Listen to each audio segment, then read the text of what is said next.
It began with a strange silence, one so complete, so unnaturally heavy, that even seasoned soldiers paused when they stepped into the forest that winter. It was late December 1944, and the Ardennes was buried under fresh snow that muffled every footstep, every breath, every distant echo of fighting.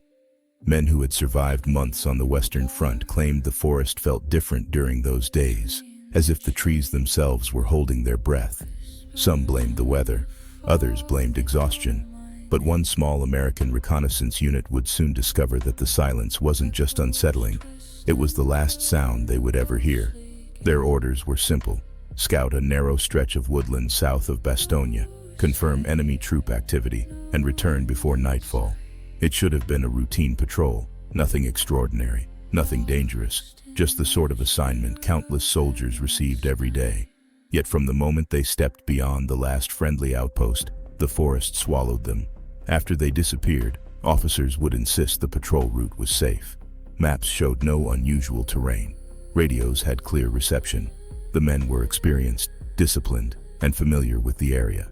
To this day, not a single detail explains why none of them returned. The group consisted of 11 men led by Lieutenant Henry Mason, a calm, steady officer, known for noticing things others overlooked. His men admired him not just for his tactical skill, but for his quiet intuition. He wasn't superstitious, yet he had a particular sensitivity to the atmosphere of a place. Before they left, one soldier, Private Ellis, recalled hearing Mason say softly, "The woods don't feel right today." Ellis had laughed it off, assuming it was a joke. But years later, during an interview, he admitted that moment stayed with him, because Mason had never voiced concerns without reason. The patrol moved out shortly after dawn. Snowflakes drifted through the pale light as they crossed the first ridgeline. The air was crisp, still, almost serene. But as they advanced deeper into the forest, small signs hinted that something was off. Birds were absent. Even the distant rumble of artillery, normally a constant on the front, faded until it became nothing but memory. The men tightened their formation, more from instinct than command. The world around them felt hollow. By midday, the patrol reached a narrow clearing where the ground dipped between two thick clusters of pine. Mason raised his hand, signaling everyone to stop. He crouched, studying the snow. Tracks, not human, crossed the clearing. But what unsettled him was not the tracks themselves. It was their pattern. They were perfectly spaced, perfectly straight, as if whatever had passed had moved with machine-like precision. The soldiers exchanged uneasy glances. Nothing in the Ardennes moved like that. Mason ordered them forward, but more cautiously. They crossed the clearing and pushed deeper into the woods. For a time, everything seemed normal again. The men scanned the trees, listening for signs of German troops. Occasionally, they found fresh boot prints or discarded cartridge casings, evidence the enemy had recently passed through. Nothing unusual, nothing alarming. Yet Mason's unease grew. Around mid-afternoon, they reached the ridge overlooking a valley that stretched south toward a narrow road. Intelligence suggested enemy convoys used that route at night. This was their objective: determine whether the road was active and, if possible, intercept radio transmissions. Mason set up a small listening post while the others spread out to secure the perimeter. Corporal Jensen, the patrol's radio man, extended the antenna and tuned the receiver. The static was ordinary at first, a gentle hiss mixed with faint interference. But seconds later, the static shifted into a rhythmic pulse, like two tones repeating in a delayed echo. Jensen frowned. He had heard German Morse countless times, but this wasn't Morse. It wasn't any known signal. He adjusted the frequency. The tone followed. It shifted in pitch, then repeated, almost like something was responding to his adjustments. "Sir," Jensen murmured, "you should hear this." Mason leaned over the radio. His brow tightened. The sound wasn't hostile, but it wasn't friendly either. It was purposeful, deliberate, as if it came from something that knew they were listening. "Could be interference," Mason said, though his tone lacked conviction. "Log it. Don't respond." The men stayed on the ridge for nearly half an hour, but nothing moved in the valley. No convoys, no flares, no signs of life. The only persistent presence was that strange, pulsing signal lingering in the background. When clouds gathered and the light began to fade, Mason gave the order to head back. They packed their equipment, stamped out any traces of their position, and moved toward the forest trail they had followed earlier. Their pace quickened. Snow had begun to fall again, heavier this time, and visibility dropped with each passing minute. As they descended the slope, Private Ellis, marching near the rear, heard a faint sound behind them. 2 soft clicks, like metal tapping lightly against metal. He stopped, turning toward the trees. Nothing moved. The others paused, watching him. "You hear something?" Sergeant Wallace asked. Ellis hesitated. "Thought I did. Probably just ice." But the sound had been too deliberate, too precise. He looked to Mason, but the lieutenant simply nodded and motioned forward. They continued on. Another 20 minutes passed. The snowfall thickened. Shadows deepened between the pines. Then, without warning, the forest erupted not with noise but with absence, an abrupt, suffocating hush that pressed against their ears. Even the sound of their own footsteps seemed distant, as if muted by something unseen. Mason raised a clenched fist, signaling a full stop. The men froze. No wind, no birds, no distant artillery, only the soft, oppressive blanket of silence. Then someone whispered, "Where's the trail?" It took Mason a moment to realize what the soldier meant. The trail they had followed, clearly visible earlier, was gone. Snowfall alone couldn't have erased it entirely in such a short time. Their own footprints had vanished as well. "Maybe we veered off course," Wallace suggested, though his voice wavered. Mason pulled out his compass. The needle spun twice, paused, then rotated slowly in the wrong direction. He tapped it. It continued pointing north, where south should have been. "What the hell?" Jensen muttered. Before Mason could respond, a sharp crack echoed through the woods. Not gunfire, wood splitting. A tree somewhere behind them shifted, shedding snow in a quiet cascade. The men snapped into defensive positions, weapons raised.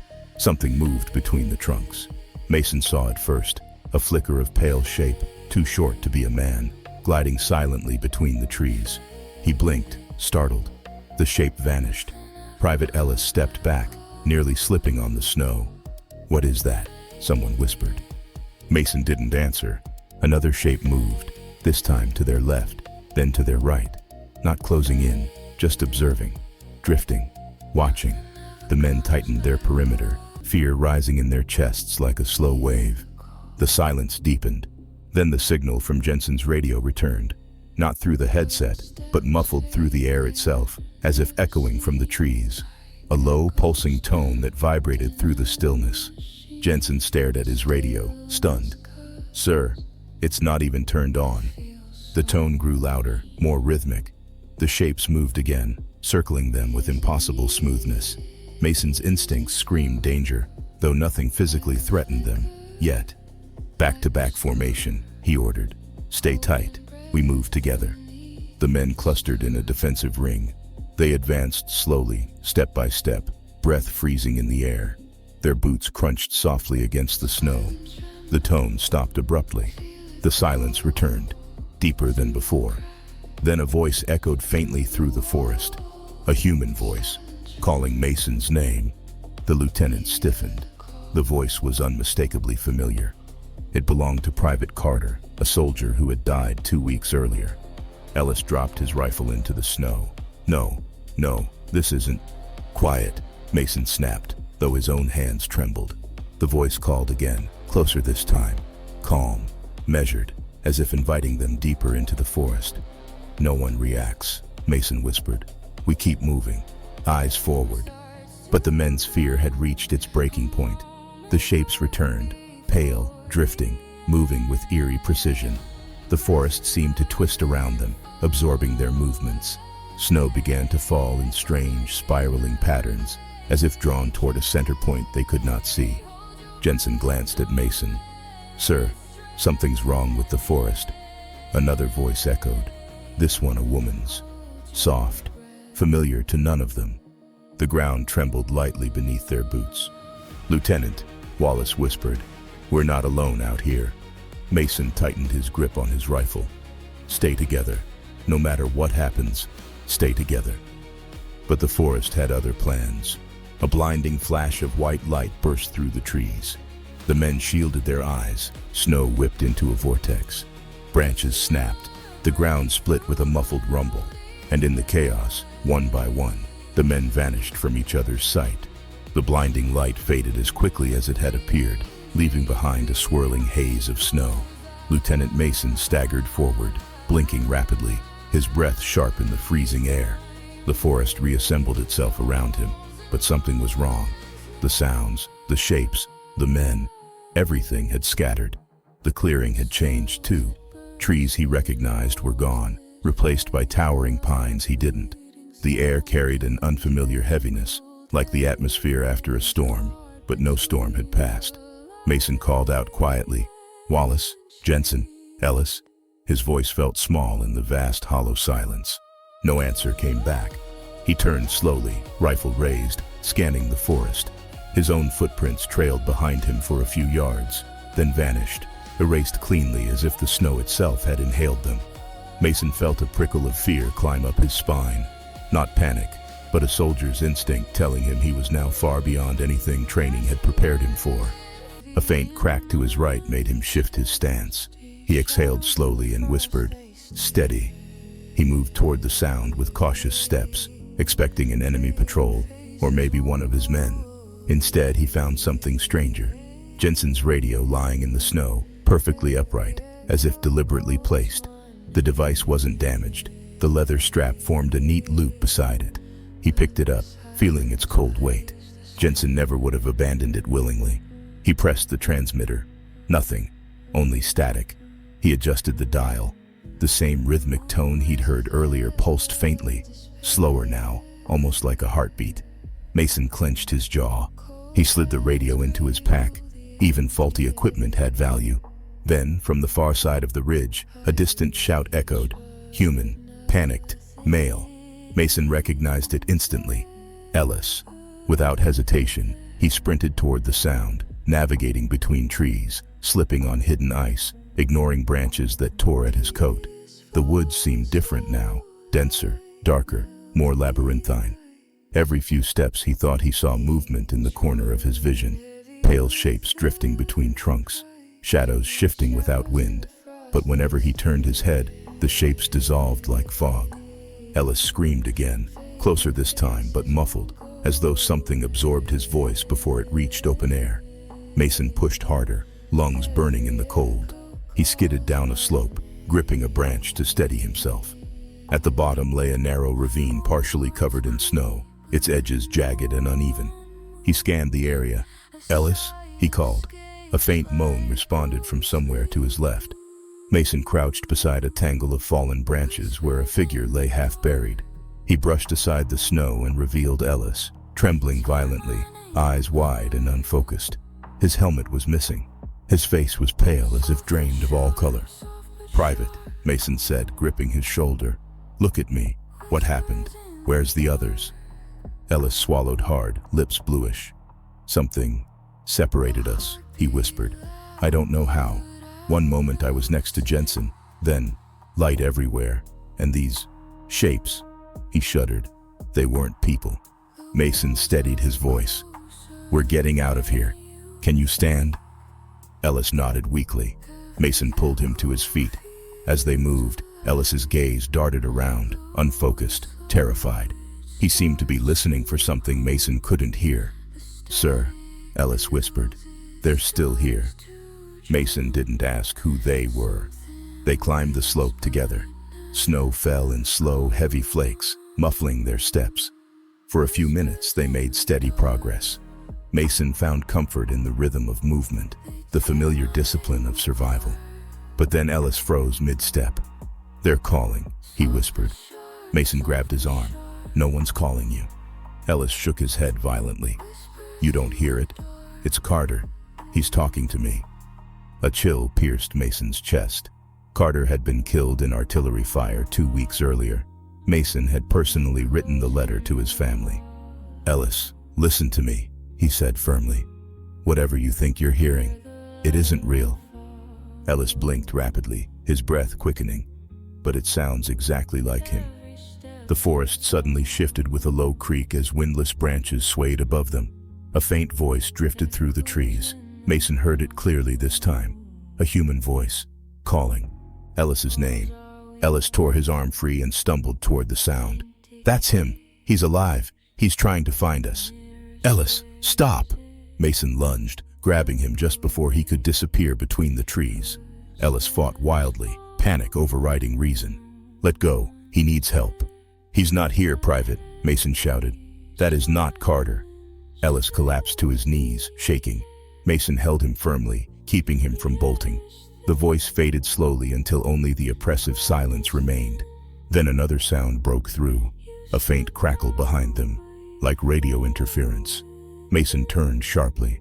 Someone was moving through the trees, slow, steady steps crunching the snow. Identify yourself, Mason barked. The footsteps stopped. A moment later, a figure emerged, a soldier in American uniform, rifle slung over his shoulder. Mason exhaled in relief as Sergeant Wallace stepped into view. But something was wrong. Wallace's posture was rigid, unnatural. His face was blank, void of expression. Snow dust clung to his coat, as if he'd been standing still for a long time. Sergeant, Mason said, where are the others? What happened back there? Wallace didn't respond. He took another slow step forward, his eyes fixed on Mason with an unsettling intensity. Ellis recoiled behind the lieutenant. Sergeant, Mason tried again. Wallace opened his mouth to speak, but the voice that came out was not his. It was flat, emotionless, and wrong on every level, like an echo of a voice rather than a real one. You should not be here. Mason's breath caught. He raised his rifle slightly but didn't aim. Wallace, he said carefully, if you can hear me, respond. Wallace blinked, slowly, mechanically. Then he tilted his head, as if observing them with curiosity rather than concern. Without warning, he turned sharply and walked away, straight into the dense trees. Sergeant, Mason shouted. Wallace didn't stop. Mason took one step to pursue him, but Ellis grabbed his sleeve, terror blazing in his eyes. Sir, don't. That wasn't him. Mason hesitated. Ellis continued, voice trembling. That thing.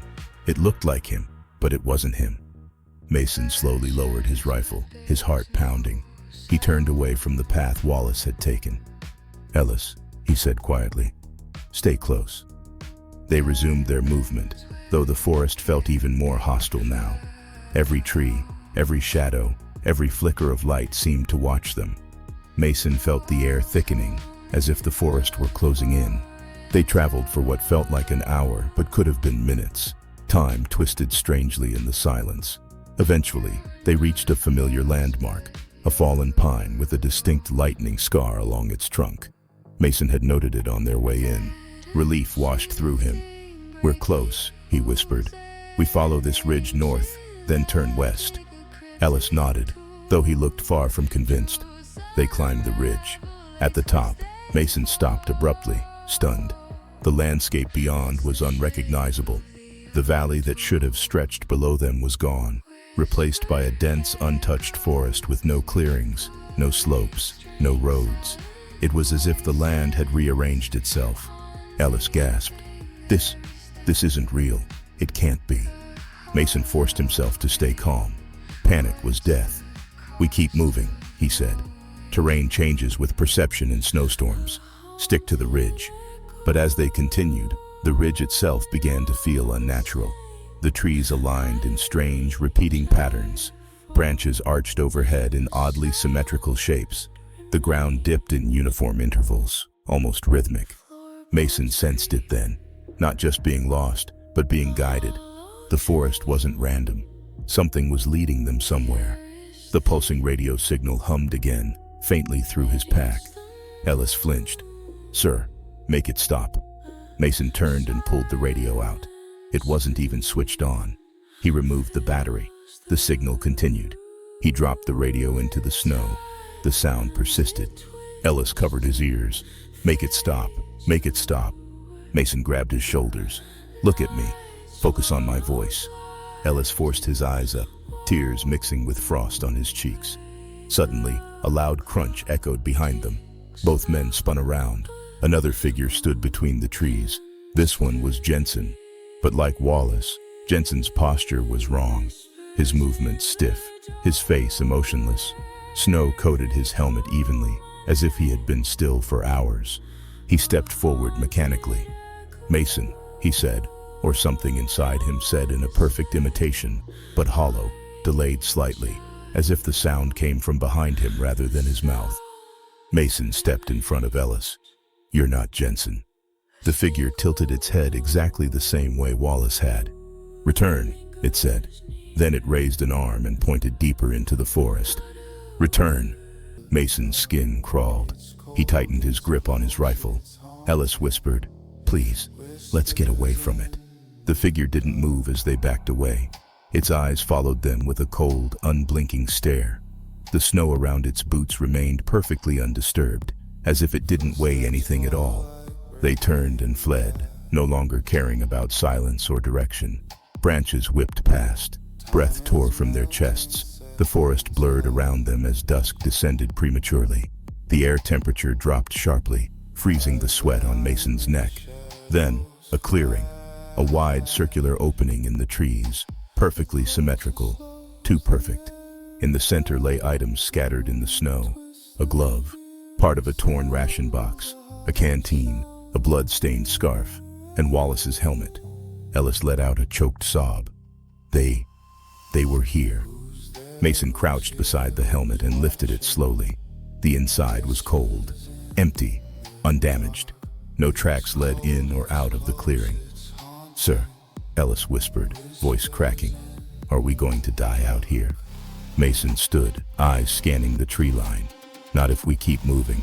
We find high ground. We find orientation. We do not stop." But before they could leave the clearing, a soft sound rippled through the air. Laughter. Children's laughter. Ellis covered his ears again, screaming silently into his palms. Mason felt his pulse quicken. "Ellis, focus. Stay with me." But Ellis was slipping, mentally unraveling. Then another voice whispered, "Henry." Mason froze. The voice belonged to his younger sister, who had been dead for 10 years. Ellis crumpled to the ground, sobbing uncontrollably. Mason took one step backward. The trees around the clearing shifted, branches bending slightly inward, like skeletal arms drawing closer. The laughter faded. The silence returned. But not natural silence. This silence had intention. And then the forest itself seemed to whisper, "Return." The word echoed through the clearing as if the forest itself had spoken. Mason felt his breath catch in his throat. Ellis lay curled in the snow, arms wrapped around his head, rocking back and forth as though trying to block out a storm only he could hear. The air felt heavier now, pressing on Mason's lungs with each inhale. The forest wasn't simply quiet anymore. It felt aware, watching them with an intelligence that didn't need eyes. For a long moment, Mason didn't move. Soldiers are trained to expect the unexpected, but nothing in his life, no battle, no loss, no fear, had prepared him for a forest that behaved as though it had a will of its own. He forced himself to focus. Panic would only get them killed. "Ellis," he whispered, kneeling beside the trembling soldier. "Look at me. We're getting out of here. Do you hear me? We're leaving." Ellis didn't respond. Mason gripped his coat, shaking gently. "Private, eyes on me." Ellis's eyes finally opened, bloodshot, unfocused, glistening with terror. His lips trembled. "Sir, I can't hear anything except them." "You're hearing fear," Mason said, voice firm but steady. "Not them. Fear, and fear lies." Ellis swallowed hard. He took a shaking breath. Mason pulled him to his feet. "Stay with me," Mason said. "If you lose focus, you're gone." Ellis nodded weakly. They backed out of the clearing. Behind them, the helmet, the scarf, the scattered belongings of their men remained arranged in an almost ceremonial circle. Mason refused to look back. Whatever message the forest wanted to send, he wasn't going to accept it. The trees thickened again as they pushed forward. Snow spiraled gently, settling on their coats. The air grew colder still, the kind of bitter cold that crept into bone and stayed there. Yet Mason found himself sweating beneath his layers, not from exertion, but from dread. After several minutes, the forest began to look wrong again. The trees were aligned in straight rows, perfect rows. No natural forest grew like this. Mason stopped, scanning the trunks. The pattern repeated endlessly, as if the trees were reflections of each other. "Sir," Ellis whispered, "we're walking in circles." Mason shook his head. "No, the trees are." Ellis looked at him, confused. Mason didn't explain further. He didn't fully understand it himself. Then, through the perfect rows, a shadow moved. Pale, smooth, gliding between trunks. Not walking, not running, drifting. It paused at the edge of Mason's vision. He turned slightly. The shadow remained still. Only its edges flickered like mist caught in wind. Mason raised his rifle. "Stay behind me." The shadow flickered once, twice, then disappeared entirely. Ellis clutched Mason's coat. "It's leading us." Mason didn't respond. They moved again. Eventually, the rigid rows of trees dissolved into natural patterns. Mason felt a slight relief. Short-lived, but real. They climbed a steep incline. At the top, Mason froze.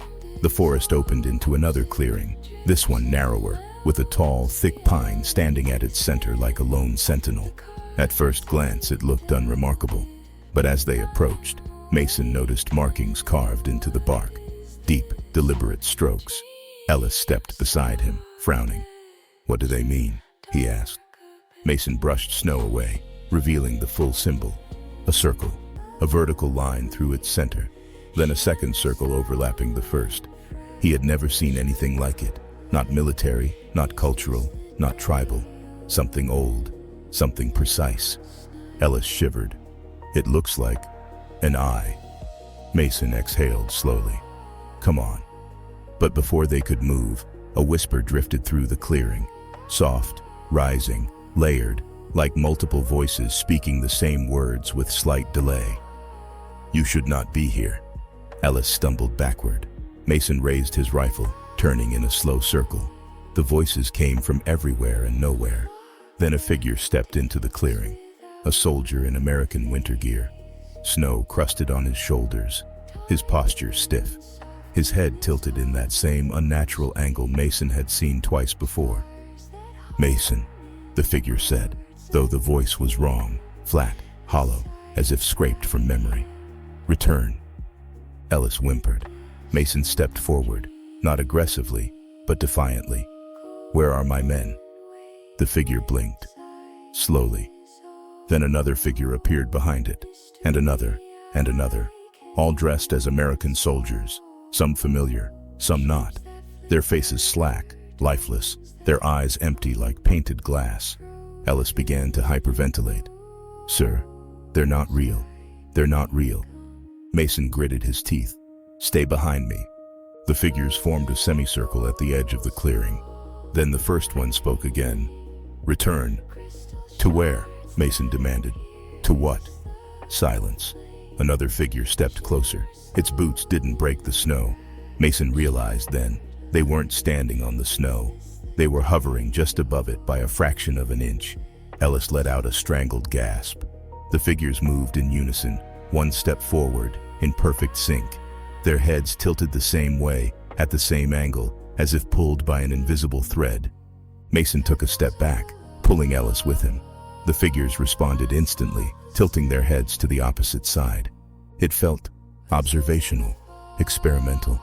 "Sir," Ellis whispered, voice cracking, "I don't want to die here." "You're not dying," Mason said. "Not today." Suddenly, the figures parted, creating an opening between them. Beyond the gap, the forest darkened, depthless, like a tunnel carved from shadow. The voices whispered again. "Return." Ellis shook violently. "They want us to go in." Mason felt his pulse thunder in his temples. His instincts screamed danger. But something else, something deeper, told him the forest would not let them leave until they faced whatever waited in that darkness. He made a choice. "No," he whispered. "We don't go where they want. We choose our own path."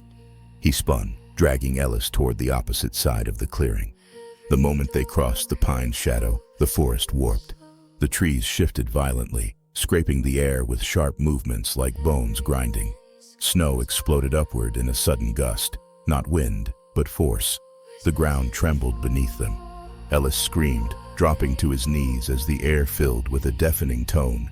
The same pulsing signal Jensen's radio had captured, now magnified 100-fold. Mason grabbed Ellis's collar and hauled him upright. "Move!" They crashed through the forest. Branches tore at their coats. The tone grew louder, drilling into Mason's skull. He tasted blood. He must have bitten his tongue. Behind them, the figures glided through the trees, matching their speed without effort. Mason fired his rifle behind him, not to kill, but to break the nightmare, to inject something real into the madness. The sound exploded through the forest. For a brief moment, the tone faltered, and everything froze. The figures halted. The snow stopped falling mid-air, suspended as if caught in invisible resin. Even Ellis froze, not physically, but mentally, his breath locked in his chest. Only Mason moved. He spun wildly, heart hammering. The clearing behind them dissolved into a blur. The forest shimmered. Something enormous shifted in the air, an unseen force rearranging itself. Then, a whisper behind him, "Henry." Mason turned sharply. His sister stood beneath a pine tree, wearing the same dress she had worn the last day he saw her alive. Her face soft, her eyes warm, her voice tender. "You came back." Mason staggered. "You're not real." She smiled sadly. "But don't you wish I were?" His throat tightened. "You're dead."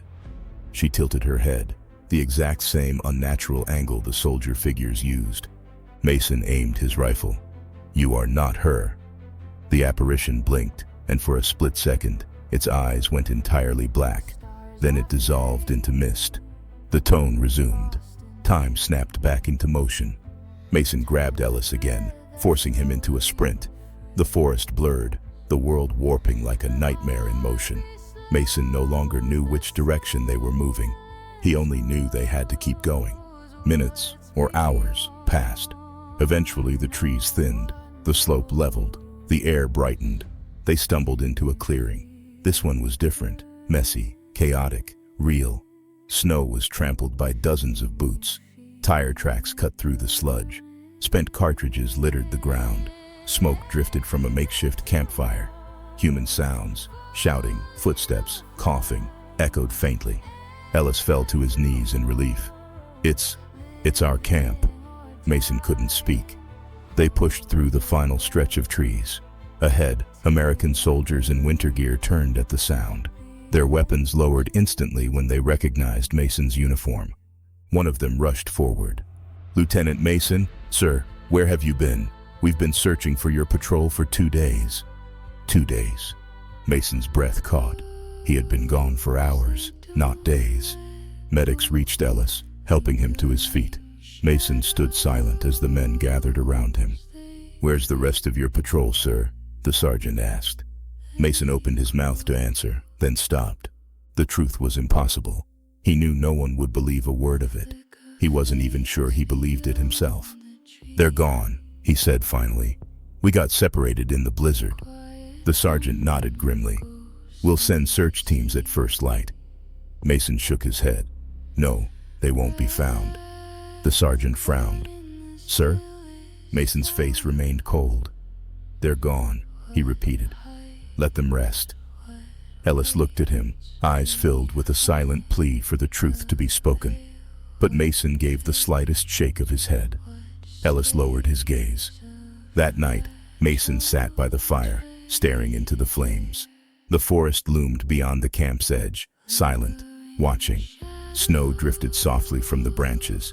Jensen's radio, found in Mason's pack, lay beside him. It crackled suddenly. Mason froze.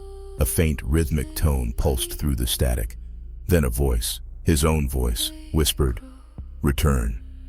Mason shut the radio off and threw it deep into the snow. He never spoke of the forest again. Neither did Ellis.